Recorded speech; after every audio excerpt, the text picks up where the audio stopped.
무슨 일 있으세요? 아니 아무 일도 없다. 아무 일도 없는데 없는데 지난번에 너네 호텔 가서 밥 먹더라? 아이고 나는 호텔 가서 밥 먹은 게 언제인지 기억이 안 나. 막 이러면서. 너무 잘 어울리시는데.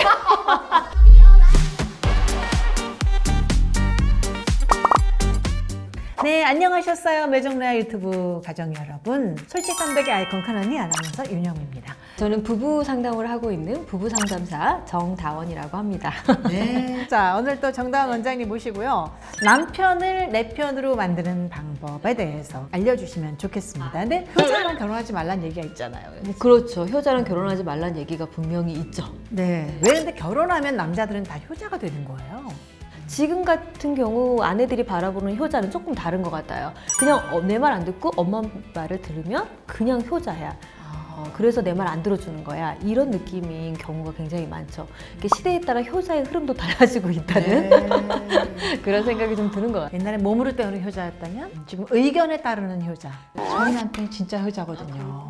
저는 시댁하고 거의 99% 놀러 다녔어요. 친정하고는 1%도 못 다녔거든요. 근데 진짜 옛날에 한번 어떤 티켓이 있어갖고 호텔 수영장에 내가 친정 식구들하고 갔던 것 같아요. 그리고 시댁 식구들은 호텔뿐 아니라 뭐 강에도 가고 바다도 가고 많이 갔어요. 근데 어떻게 하다가 애들이 얘기를 했는지 우리 식구들은 한강 수영장 데리고 가고 너네 친정 식구들은 호텔 수영장 가냐? 이 얘기를 하더라고요. 아 나 정말요? 엄마 죽는 줄 알았어 어머, 진짜. 세상에. 근데 실은요, 이게 현실 문제라면 이 남편에게 문제가 좀 있죠. 왜냐면 알잖아요, 남편은. 99% 우리가 시댁과 놀러 다니고 1% 정도밖에 친정하고 가지 않는다는 걸 알고 있단 말이에요, 남편이. 본인이 벌써 먼저 야, 우리도 우리 어르신들 장인 장모 모시고 놀러 가자. 이걸 더 많이 적극적으로 해줘야 되는 게 맞고, 그리고 어머니가 또 이런 얘기를 하더라도 엄마 세상에 우리 남편이 허수아비예요. 허수아비.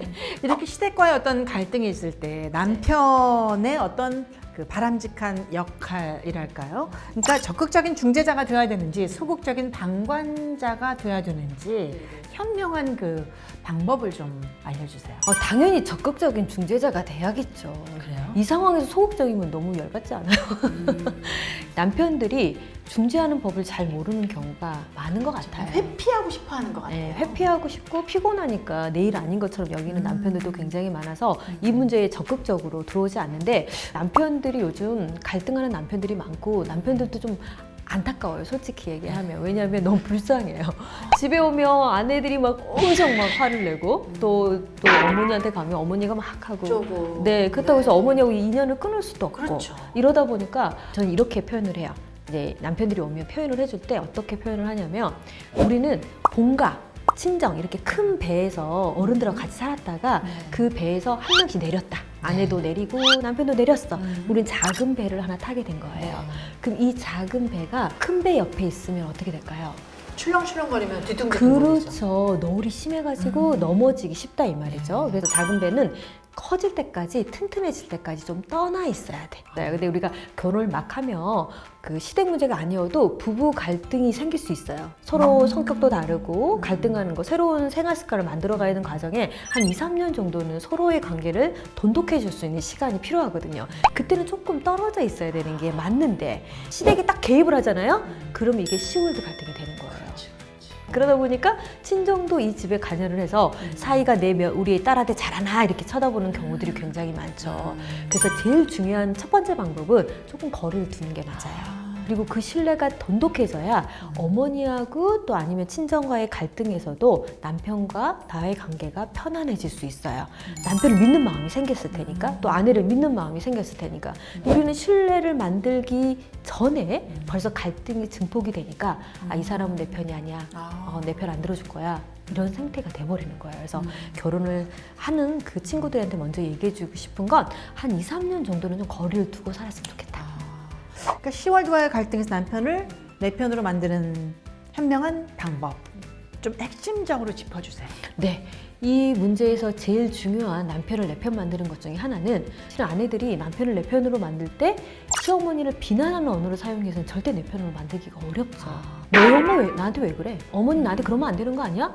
남편 앞에서 시어머니 험담을 하지 마라. 네, 험담하는 거 실은 중요해요. 어쩌면 남편도 알고 있는데 남편도 듣기 싫죠. 그쵸. 그리고 내 엄마야 흉보는데. 아무리 내가 자라오면서 우리 엄마의 불편한 모습을 내가 알아.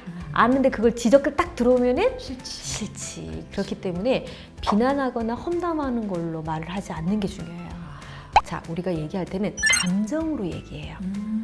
열받는 감정이 있잖아요. 폭풍 화나는 감정. 이러다 보니까 비난의 언어를 사용하게 되거든요. 근데 이게 언어를 그렇게 사용을 할 때 상대편이 나한테 왜 그랬냐에 대한 그 내용만 얘기하지 말고 어머니가 이렇게 행동할 때 내 마음이 어때? 어떻게 되더라? 이렇게 얘기를 해주는 아이 게 메시지라고 중요하죠. 하죠, 그렇죠. 예. 나의 이야기만 해야 되는데 판단과 비판을 너무 많이 하기 때문에 갈등이 증폭되는 거예요. 그래서 남편도 듣기 힘들고 아내의 편을 들어주기가 불편해지는 상황들이 되기도 하고요. 평소에 아내와 남편께 아내가 남편에게 사용하는 언어도 조금 저는 이걸 쿠션 효과라고 해요. 뭔가 이렇게 비난을 할 때 바로 화살을 쏘면 너무 아프잖아요. 그죠? 근데 우리 사이에 쿠션이 좀 있다면 덜 아프잖아요. 네. 그죠? 그럼 남편이 우리가 집안 행동을 할 때 뭔가 하나를 하더라도 폭풍 칭찬을 해준다든가, 오, 너무 잘했다. 살짝 마음에 안 들어도 좀 해준다든가 이러면 우리 안에 두 사람 사이에 쿠션이 생겨요. 쿠션이 충분하게 생기면 내가 어머니가 이렇게 할 때 내가 좀 마음이 불편했어 자기야 이렇게 얘기를 하면 그럴 수 있지. 그랬구나. 그럴 우리 수 엄마 있지, 좀 그렇지. 그런 면이 있긴 하지. 우리 엄마가 좀 그래. 아이, 내가 다음에 잘 볼게. 이렇게 얘기해 줄 텐데 내가 쿠션이 없는 상태에서 너무 화살을 많이 맞은 거야 남편도. 그러다 보니까 너는 다 비난하잖아. 이렇게 되는 경우가. 진짜 주변에도 이렇게 바람직한 결혼 생활하는 사람들이 거의 없어요.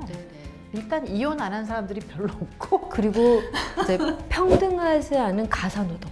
그러니까. 이런 것들이 실은 원인이 그냥 되거든요. 헤어지지 못해 죽지 못해 산다 이런 경우가 대부분인 것 같아요. 그래서 이혼하고 싶은 그녀들의 진짜 속마음이라는 책을 제가 제목으로 썼는데 그 안에 내용은 어떤 거냐면 다 이혼하고 싶다고 해요. 근데 진짜 이혼하고 싶은 사람은 없어요. 대표적으로는 애 때문에 산다고 얘기를 많이 해요. 네. 아, 나 아이 없었으면 진작 이혼했을 거야. 아이 있으니까 살아. 이렇게 얘기를 하는데 사실 아닌가요? 사실이 아니기도 해요. 왜냐하면 아이 때문에 산다 그러면 아, 내가 정말 불편하고 내가 정말 화나는 감정도 잘 조절을 해서 우리 부부가 행복하게 살아야 아이도 행복하다는 걸 모르는 부모가 있을까요?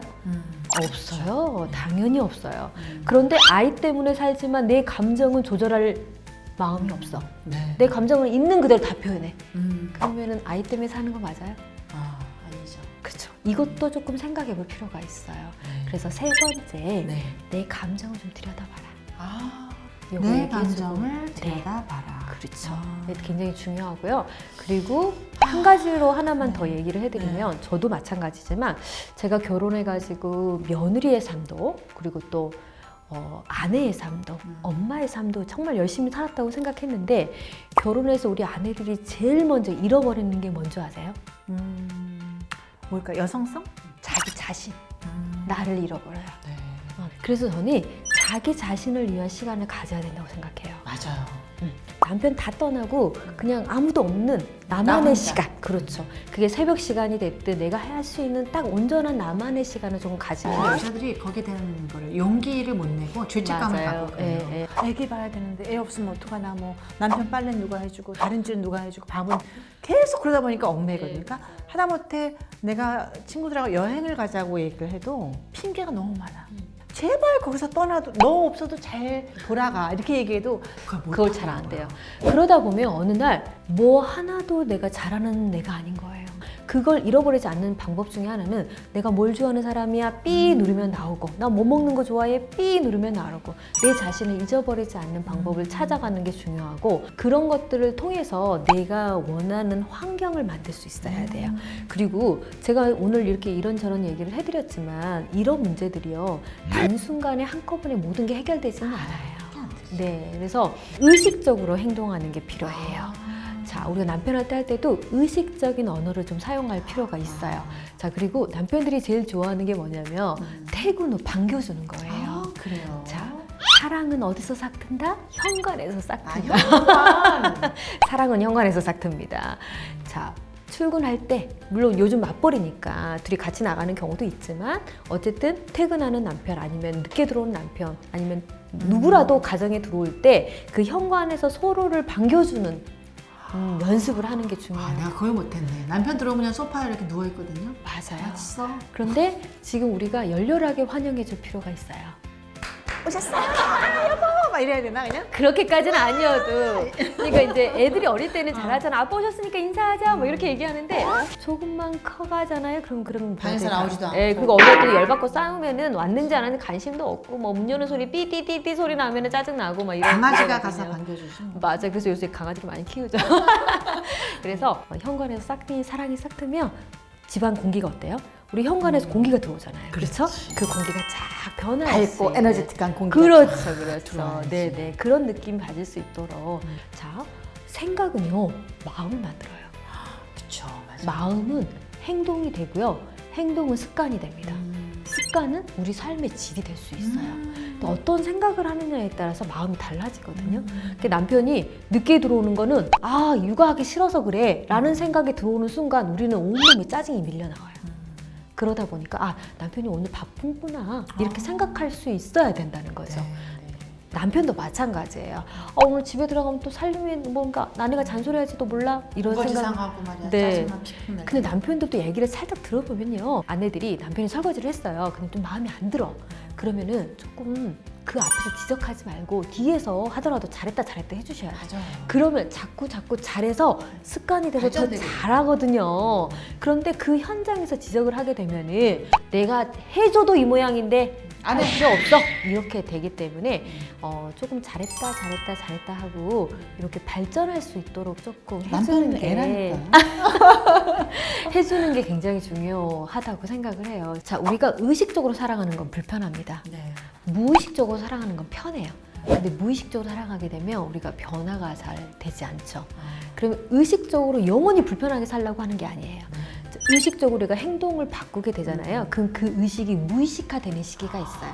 체화되는 거죠. 그렇죠. 의식이 자연스러워질 때까지가 우리가 습관을 만드는 과정이기 때문에 영원히 불편하게 살아가지 않는다는 거 얘기해주고 싶어요. 잠시 어떤 기간 동안 의식적으로 뭔가 행동과 말을 하다 보면 그게 내 것이 되어버리는 네. 거잖아요. 자, 나그네의 옷자락을 바람이 벗길까요? 해가 벗길까요? 해가 바뀌죠. 그렇죠. 그걸 조금 기억해주면 좋겠다. 의식적인 습관이 중요한 게 아나운서들도요. 계속 표준말을 쓰려고 애를 쓰는 기간이 몇 년 되거든요. 처음에는 그게 어려워요. 그렇죠. 힘들고. 네. 근데 어느 정도 시간이 지나니까 표준말을 안 쓰는 게 오히려 더 제가 힘들어지더라고요. 맞아요. 그거예요. 그래서 결혼해가지고 한 3년에서 4년 정도는 서로의 관계를 어떻게 해야 될지 의식적으로 행동하는 시간이 필요한 거예요. 의식적인 말과 의식적인 그렇죠. 행동. 그러면 평소에 우리 언어들이 습관이 딱 잡히는 시기, 그때 외부의 개입이 없어야 돼. 그래서 제가 시댁과 친정을 조금 거리를 두고 시간을 보내서 둘이 어떻게 잘 살아가는지를 만들어라. 그러면 갈등하는 언어도 훨씬 덜하고 비판하는 언어도 멈출 수 있고 또 그 덕분에 아이들도 건강하고 행복하게 잘 키울 수 있습니다. 아, 정말 이렇게 오늘 굉장한 지혜를 얻은 것 아우, 같은 감사합니다. 느낌이 불러주셔서. 듭니다. 아우, 안 만났으면 어떻게 할 뻔했나 싶어요. 정다원 원장님께 네네. 우리가 또 가정의 행복인 거잖아요. 그럼요. 나의 행복이고 네, 그럼요. 예, 그 비법을 저희가 알아봤습니다. 혹시 뭐 못다한 얘기 있으면 우리 구독자분들께 잠깐 해주시고 마치도록 할까요? 오늘 초대해 주셔서 너무너무 감사하고요. 우리 매종래야 우리 구독자님들께서 더 행복하고 건강한 가정을 잘 만들어 가실 수 있으면 너무 좋겠습니다. 네, 또 궁금하신 거 있으시면은요, 좋아요 누르시고요, 또 구독 또 하시고 알림 설정, 댓글 남겨주시면 또 답변으로 여러분과 이야기를 나눌 수가 있습니다. 자, 매정라 유튜브 가정 여러분 오늘도 행복하시길 바랍니다. 예, 함께해 주신 여러분 고맙습니다. 원장님 네, 감사합니다. 감사합니다. 네. 고맙습니다.